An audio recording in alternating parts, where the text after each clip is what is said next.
तो 2023 भी गुजर गया और हम पहुंच चुके हैं 2024 में। और कुछ बातें ये हैं कि मैंने कुछ बात रियलाइज़ की है अपनी लाइफ को लेके, और कहीं ना कहीं आप भी इन चीज़ों को रेजोनेट करेंगे। वो ये कि हम सारा साल बहुत सारी चीज़ों में भाग रहे होते हैं। जैसे कि मैं यहाँ पे हम लोग मैं दुबई में होता हूँ सारा साल, तो हम जॉब के पीछे भाग रहे होते हैं, बिजनेस के पीछे भाग रहे होते हैं, करियर प्रोग्रेशन के पीछे, और बस दौड़ते जा रहे हैं, दौड़ते जा रहे हैं, दौड़ते जा रहे हैं। और इन द एंड हमें भूल जाते हैं कि हमारी जो ट्रू हैप्पीनेस है वो क्या है। बहुत सारे लोगों के लिए बहुत सारी चीज़ें होती हैं। हमारे लिए वो एक चीज़ बहुत ज़्यादा इम्पोर्टेंट होती है, वो है फैमिली, और हम ये चीज़ें रियलाइज़ नहीं करते हैं। ये बात मुझे बहुत ज़्यादा, इस बात का एहसास मुझे तब हुआ कि अभी रिसेंटली मैं अपनी कंट्री में था, पाकिस्तान में। तो मेरे अब्बू की रूटीन होती है कि वो फजर की नमाज़ पढ़ते हैं, उसके बाद आके थोड़ी सी तिलावत करते हैं, नाश्ता वगैरह करते हैं, ठीक है। तो मैं क्योंकि उनके साथ ठहरा हुआ था, तो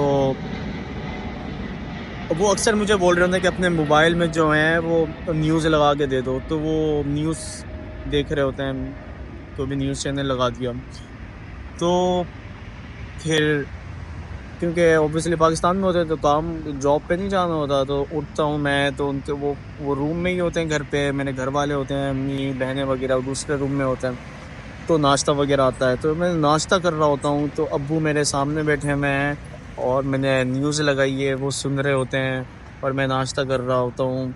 और एक वो जो उस वक्त वहाँ पे होना, अपनी फैमिली के दरमियान, अपने अपने अब्बू के दरमियान पास होना और नाश्ता करना, वो जो मोमेंट था, उसने कहीं ना मुझे बचपन की चीज़ जो है ना वो याद करवा दी, बचपन के दिन याद करवा दिए, जब हम अपने पेरेंट्स के साथ, अपनी फैमिली के साथ बैठ के खाना खा रहे हो, नाश्ता कर रहे होते हैं। और वो मुझे इतना खूबसूरत वक्त लगा, वो रोज़ ऑब्वियसली 4 5 6 दफ़ा मुझे ये फील हुआ कि यार, अभी जो मैं इस वक्त यहाँ पे बैठा हुआ हूँ, मैं दुबई में होता हूँ तो दौड़ रहे होते हैं हम लोग, भाग रहे होते हैं जॉब के पीछे, हर चीज़ के पीछे। मैं यहाँ पे इस वक्त इनके पास बैठा हुआ हूँ, और जब मैं ये नाश्ता कर रहा हूँ, न्यूज़ चल रही है, वो पल जो था ना यार, वो ना बहुत इनवैल्यूएबल पल था वो।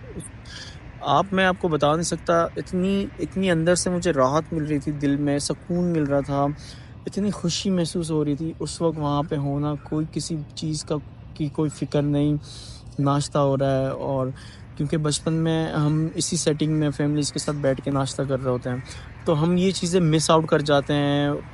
हम यहाँ होते हैं, वो किसी और कंट्री, वो पाकिस्तान में होते हैं, हम किसी और कंट्री में होते हैं, तो सारा साल हमें ये चीज़ नहीं करने का मौका मिलता। और हम देखते हैं कि हमें उनके साथ मिल के बैठ के बातें करने का, उनके साथ वक्त गुजारने का मौका नहीं मिलता। और उनकी एज जो है वो बढ़ती जा रही है, बढ़ती जा रही है, बढ़ती जा रही है, और वो बूढ़े होते जा रहे हैं, और हमारी एज भी बढ़ती जा रही है। और कहीं ना कहीं हमें डर लगा रहता है कि ये पल जो है, एक वक्त आएगा कि वो पेरेंट्स जो है हमारे दरमियान नहीं होंगे। जो फैक्ट है वो यही है। और तो मैंने सोचा कि यार, हम हर चीज़ को पाने की कोशिश में लगे हुए होते हैं, लेकिन जो ट्रू हैप्पीनेस है ना, वो छोटी छोटी चीज़ों में मौजूद होती है, जो हम नहीं देख पा रहे होते अपनी चारों तरफ, अपने इर्द गिर्द। तो सिर्फ़ और सिर्फ ये चीज़ शेयर करने का मकसद ये था कि अपने इर्द गिर्द देखें कि आपको किन छोटी छोटी चीज़ों से खुशियाँ मिल सकती है, जिसको बोलते हैं सिंपलेस्ट फॉर्म ऑफ हैप्पीनेस। वो क्या चीज़ें हो सकती हैं? ज़रूरी नहीं है कि वो बहुत ज़्यादा फैंसी रेस्टोरेंट हो, इसके लिए आपको बहुत मशक्क़त करनी है, पैसे जमा करने हैं, या कोई बहुत महंगी गाड़ी ख़रीदनी है। ज़रूरी नहीं है कि ये बहुत ज़्यादा एक्सपेंसिव चीज़ें हों और बहुत ज़्यादा जिसमें आपको मेहनत चाहिए होती है। Happiness could be in anything, like कि छोटी सी ड्राइंग करना आपके लिए हैप्पीनेस हो, जाके परिंदों को बाजरा पानी देना हैप्पीनेस हो, कोई पतंग उड़ा ली तो हैप्पीनेस हो, थोड़ी वॉक कर ली बाहर तो हैप्पीनेस हो, पेरेंट के साथ बात कर ली तो वो हैप्पीनेस हो, थोड़ी सी कुकिंग कर ली तो हैप्पीनेस है वो, थोड़ी ऐसी गा दिया, कोई गुनगुना दिया, वो हैप्पीनेस हो। It could be anything, may be कोई स्पोर्ट्स हो, कोई क्रिकेट हो, या कोई गिटार प्ले करना हो, कुछ भी हो सकता है। तो 2024 में मैं जो अब मैं फ़ोकस करने जा रहा हूँ कि मुझे किन चीज़ों से खुशियाँ मिलती है, किन छोटी-छोटी बेसिक्स चीज़ों से मुझे खुशियाँ मिलती हैं, मैं वो करूँ।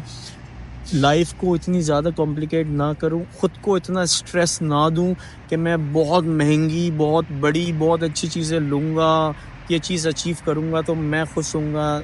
नहीं, अब मैं अपनी लाइफ़ को रिलैक्स करने जा रहा हूँ थोड़ी, और इस साल अपनी हेल्थ पे, चाहे वो फ़िज़िकल हो, चाहे वो मेंटल हेल्थ हो, उस पे फ़ोकस करने जा रहा हूँ। अपने आप को कम स्ट्रेस देने जा रहा हूँ, बहुत सारी बुक्स पढ़ने जा रहा हूँ, वर्जिश करनी है मुझे। मैं अभी भी वॉक पे ही निकला था। देन जॉगिंग, रनिंग वगैरह भी स्टार्ट हो जाएगी। तो इस साल अपनी लाइफ़ को सिंपल करने जा रहा हूँ मैं। तो आप लोग मुझे बताएँ कि आप क्या सोच रहे हैं कि इस नए साल में आप क्या अचीव करना चाह रहे हैं, जिससे आपको खुशी मिले? और कौन-सी ऐसी छोटी-छोटी चीज़ें हैं जो आपने छोड़ दी थी, जो आप करना चाह रहे हैं? ज़रूर मुझे बताइएगा। आई होप आपने इसमें से कुछ चीज़ें अख़ज़ की हों। Thank you so much.